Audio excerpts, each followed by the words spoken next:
Hello student, आज की इस वीडियो में हम लोग बात करने वाले हैं लाइफ प्रोसेस के थर्ड फैक्टर के बारे में। जो थर्ड फैक्टर हम लोग का क्या है?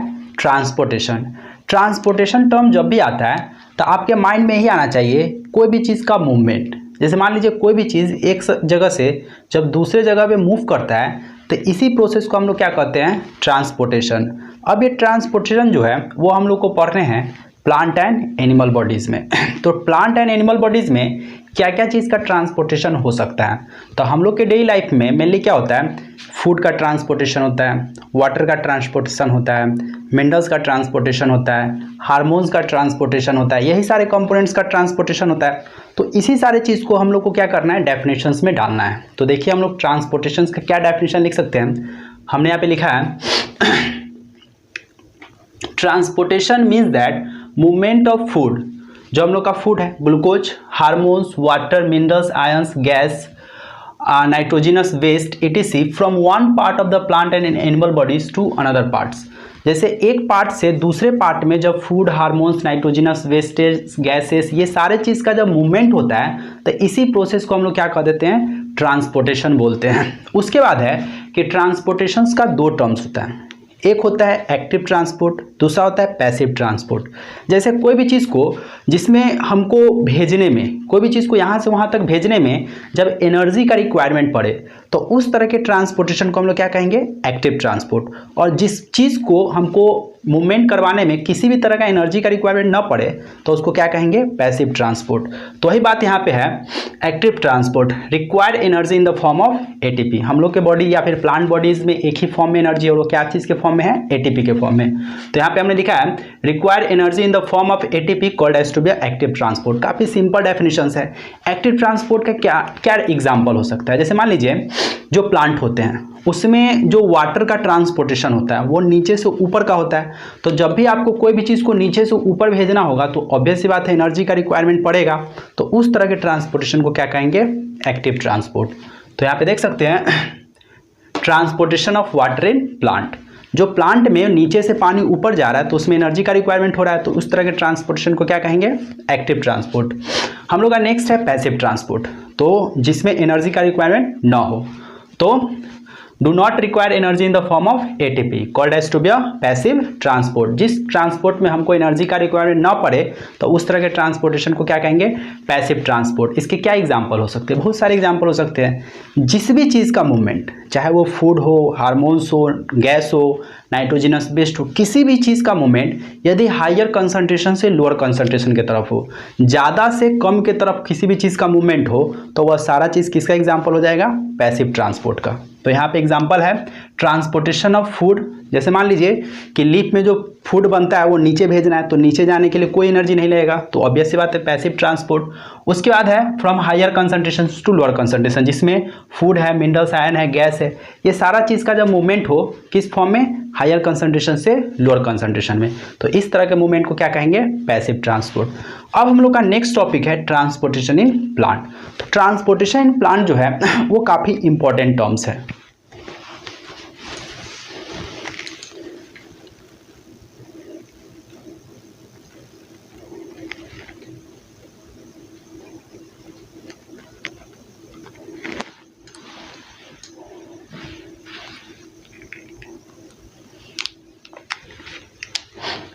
अब हम लोग का नेक्स्ट टॉपिक है ट्रांसपोर्टेशन इन प्लांट।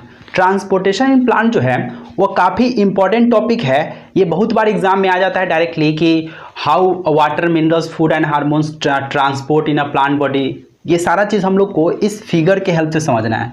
ये इस टर्म को समझाने के लिए हमने यहाँ एक फिगर बनाया है जिसमें एक प्लांट का स्ट्रक्चर दिख रहा है। इस प्लांट में एक बड़ा सा लीफ का स्ट्रक्चर बनाया गया है जिसमें क्या कुछ दिखाने का हमने कोशिश किया। ये देखिएगा, इसमें दो टिश्यू है।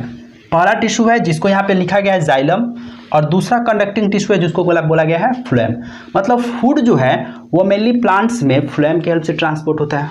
मेनली वाटर और मिनरल्स जो होते हैं वो मेनली जाइलम की हेल्प से ट्रांसपोर्ट होते हैं। तो इसमें हमने दो चेम्बर बनाया है। दो चेम्बर में क्या दिख रहा है कि एक चेम्बर जो यहाँ से निकला है ये ऊपर गया है, फिर नीचे भी आया है। इसमें क्या बन रहा है, तो इसमें लीफ जो है जो फूड बनाया है उसको यहाँ पे सिंथेसाइज किया है। लेकिन फूड को बनाने के लिए आपको फोटोसिंथेसिस का इक्वेशन याद होगा। उस समय क्या हुआ था कि मेनली प्लांट को वाटर का रिक्वायरमेंट हुआ था, क्योंकि वहाँ पे CO2 के साथ H2O का जरूरत तो पड़ रहा था ना। तो मेनली यहाँ से क्या हो रहा था, वाटर एब्जॉर्ब हो रहा था। किसके हेल्प से, जाइलम के हेल्प से। तो जो जाइलम होता है ये क्या चीज़ को एब्जॉर्ब कर रहा है, मिनरल आयन को, और मिनरल आयन को एब्जॉर्ब करके कहाँ ट्रांसपोर्ट कर रहा है, लीफ के इनसाइड। तो यहाँ पे वाटर गया तो नीचे से ऊपर गया, तो ये अपहिल ट्रांसपोर्ट है। तो इसमें एनर्जी लगेगा, ऑब्वियस सी बात है लगेगा, इसमें एनर्जी ATP के फॉर्म में लगेगा।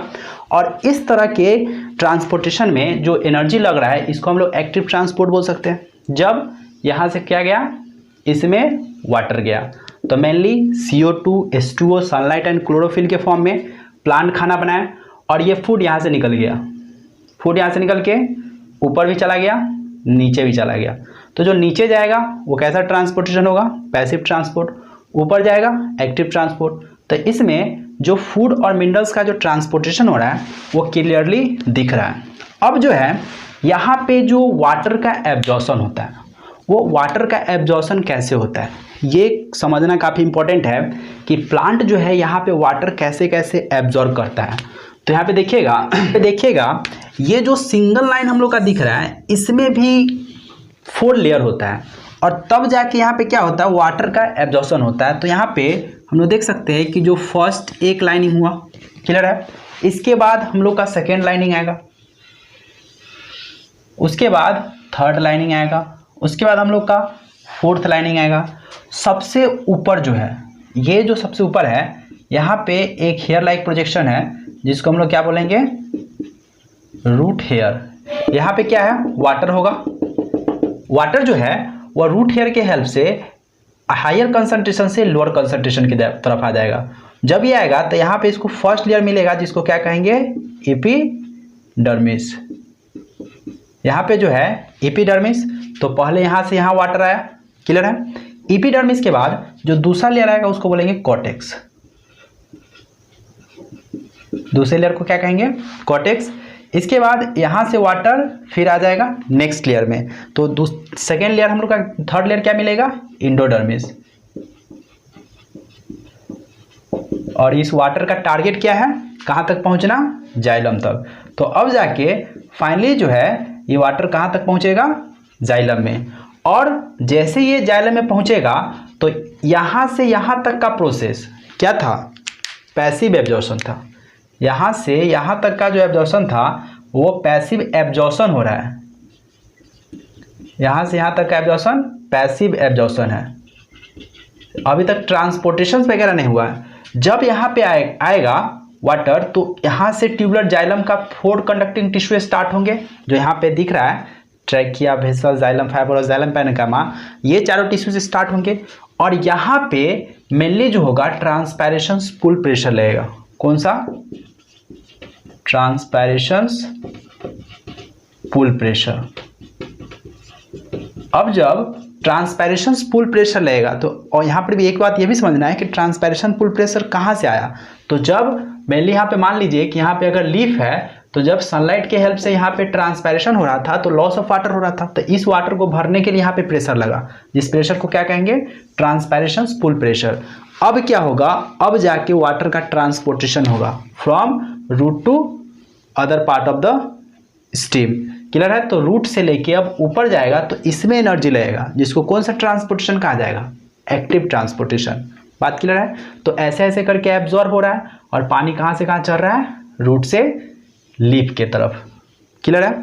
तो यहाँ पे हम लोग का एब्जॉर्प्शन टर्म यदि आएगा तो आप ऐसे फिगर बनाइएगा और इस तरह से फिगर बना के बताइएगा कि कैसे कैसे वाटर का क्या हो रहा है, एब्जॉर्प्शन हो रहा है।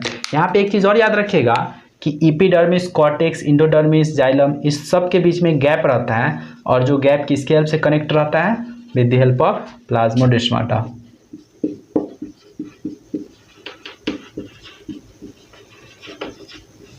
प्लाज्मोडेस्माटा के हेल्प से ये जो रहते हैं, जो लेयर है, डिफरेंट टाइप्स के जो लेयर है रूट के, वो डिफरेंट टाइप्स के लेयर किसके हेल्प से कनेक्ट है, with the help of plasmodesmata. तो यहाँ पे वाटर का मूवमेंट समझ में आ गया होगा, क्लियर है। अब हम लोग को क्वेश्चन जो आता है वो है कि आप डायग्राम की हेल्प से कैसे बता सकते हैं कि जो प्लांट जो है वो जाइलम्स में डिफरेंट कंडक्टिव टिश्यू की हेल्प से जो वाटर और मिनरल का ट्रांसपोर्टेशन करता है। तो हमने जाइलम और फ्लोएम के कंबाइनली जो क्रॉस सेक्शन है उसको हमने यहाँ पे लेवल करके दिखाया है, जिसमें एक साइड हमने जाइलम दिखाया है, दूसरा साइड बीच में यहाँ पे कैम्बियम है और एक साइड में फ्लोएम है। मतलब कैम्बियम का यहाँ पे काम है जाइलम और फ्लोएम को आपस में कनेक्ट करना। तो यहाँ पे देखिएगा जाइलम जो है वो 4 डिफरेंट टाइप्स के टिश्यू से बने हैं, जिसमें 4 डिफरेंट टाइप्स के टिश्यू क्या है। पहले तो इसमें ट्रैकिया है जो ये ट्यूबुलर स्ट्रक्चर दिख रहा है, क्लियर है। दूसरा वेसल है जो इस तरह के फॉर्म में है। तीसरा जो है इसमें जाइलम पैरेन्काइमा है और चौथा जो है ये जाइलम फाइबर है। उसी तरीक़ा से कैम्बियम रिंग बीच में है, साइड में हम लोग का फ्लोएम में यहाँ पे sieve tube, companion cell, phloem fibre and phloem parenchyma. एक चीज़ हमेशा एग्जाम में आ जाता है कि हम लोग का जाइलम में 4 कंडक्टिंग टिश्यू हो गए, trachea, vessel, xylem fibre and xylem parenchyma. चारों में लिविंग कौन है और डेड कौन है।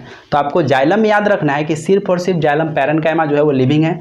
उस तरीक़ा से फ्लोएम में फ्लोएम कंपेनियन सेल है, सिप ट्यूब है, फ्लोएम फाइबर है, फ्लोएम पैरेन्काइमा है, ये चारों में लिविंग कौन है। तो उसमें जो है सब लिविंग है, सिर्फ एक डेड है और वो कौन है, फ्लोएम फाइबर। तो जाइलम में 3 डेड 1 लिविंग और फ्लोएम में एक डेड 3 लिविंग, क्लियर है। तो यहाँ से जो हम लोग का क्वेश्चन है वो यहाँ से अगर पूछा जाए एमसीक्यू में तो बन जाएगा। अब जो है ये सारा चीज़ का एब्जॉर्प्शन, जो यहाँ पे एब्जॉर्प्शन जो होता है वो कौन करता है, पहला एब्जॉर्प्शन किसका होगा, ऑब्वियस सी बात है जाइलम का होगा। तो जाइलम यहाँ से क्या एब्जॉर्ब करेगा, वाटर देगा लीफ को, लीफ फोटोसिंथेसिस करके किसको देगा, फ्लोएम को। फ्लोएम जो होगा वो क्या ट्रांसपोर्ट कर देगा, मेनली पूरे बॉडीज़ में फूड एंड हार्मोन्स को। तो जो हम लोग का जाइलम का फंक्शन होगा, जाइलम का जो फंक्शन होगा क्या चीज़ का होगा, transportation of water and minerals. Phloem का transportation of food and hormones. यदि इसका लेबलिंग डायग्राम आता है तो आराम से आप लिख सकते हैं और इसको बना सकते हैं और लेबल कर सकते हैं। तो इस पिक्चर के हेल्प से आप समझ सकते हैं कि प्लांट में कैसे कैसे क्या हो रहा है, ट्रांसपोर्टेशन हो रहा है। तो हम लोग ट्रांसपोर्टेशंस को सिंप्लीफाइड करने की कोशिश किया और समझने की कोशिश किया कि ट्रांसपोर्टेशन होता क्या है, ये प्लांट में कैसे कैसे होते हैं और प्लांट में कौन कौन सा टिश्यू जो होता है इसमें पार्टिसिपेट करता है और सारे टिश्यूज़ का स्ट्रक्चर कैसा दिखता है। तो यहाँ पे देख सकते हैं ये सारे टर्म्स, यहाँ से आपको काफ़ी हेल्प मिलेगा। ये वाला टर्म्स आप याद रखिएगा कि कैसे कैसे प्लांट में जो होता है फूड हार्मोन्स वाटर का कैसे कैसे एब्जॉर्प्शन होता है, जिसमें एपिडर्मिस, पहले root hair, epidermis, cortex, endodermis and xylem. और जाइलम के बाद ये ऊपर चला जाएगा, जिसमें कौन हेल्प करेगा ये चारों टिश्यूज़ हेल्प करेंगे। तो आई होप आज का वीडियो आप लोग का समझ में आ गया होगा। हम लोग नेक्स्ट वीडियो में बात करने वाले हैं, नेक्स्ट जो हम लोग का इसी ट्रांसपोर्टेशन से रिलेटेड है वो है ट्रांसपोर्टेशन इन एनिमल्स, जो काफ़ी इंपॉर्टेंट है। तो हम लोग नेक्स्ट वीडियो में फिर मिलते हैं। आज के लिए इतना ही, थैंक यू।